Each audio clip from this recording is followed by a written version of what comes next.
Tolkappiyam உரையாசிரியர்கள் shortcut. இளம் வயசுலேயே ஒரு பையன் வந்து வேலை தேடிட்டு போயிட்டுருக்கான்.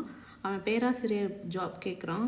அதனால் அந்த ஸ்கூலில் இருக்கவங்க என்ன பண்ணுறாங்க அப்படின்னா, நான் உங்களுக்கு ஒரு அசைன்மெண்ட் கொடுக்குறோம், அதை வந்து நீங்கள் கரெக்டாக பண்ணிங்கன்னா உங்களுக்கு வேலை கொடுக்குறோன்னு சொல்லிட்டு ஒரு கல்லை கொடுக்குறாங்க. இந்த கல்லால் நீங்கள் 2 பொருள் பண்ணணும். ஒன்று தெய்வ சிலை பண்ணணும், இன்னொன்று வந்து வேலுநாச்சியார் வந்து குதிரை, சேனைனா நம்மளுக்கு தெரியும், சேனை அப்படின்னா குதிரை, குதிரையில் வேலுநாச்சியார் போகிற மாதிரி இந்த கல்லால் வந்து சிற்பங்கள் பண்ணிட்டு வாங்க. அதுக்கப்புறம் நீங்கள் நல்லா பண்ணிங்கன்னா நான் உங்களை வந்து இந்த சிற்பக்கலை ஸ்கூலில் வந்து ஆசிரியராக எடுத்துக்கிறோம் அப்படிங்கிறாங்க. அந்த பையன் கொடுத்து முடிச்ச மாதிரியே ரொம்ப அழகாக பண்ணிடுறான்.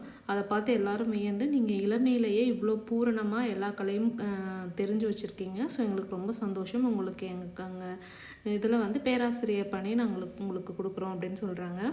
ஸோ இளம் வயதிலேயே வந்து வேலைக்காக கேட்குறாங்க. அவங்க அசைன்மெண்ட் கொடுக்குறாங்க, கல்லை வச்சு ஒன்று தெய்வ சிலை பண்ணணும், இன்னொன்று வேலுநாச்சியாரோட சேனை அப்படின்னா குதிரை, குதிரையில் போகிற மாதிரி வரையணும்னு சொல்கிறாங்க, சிற்பம் பண்ணணும்னு சொல்கிறாங்க. அவன் அழகாக பண்ணி பூர்ணமாக கொடுத்தனால அவனுக்கு பேராசிரியர் பதவி கிடைத்தது.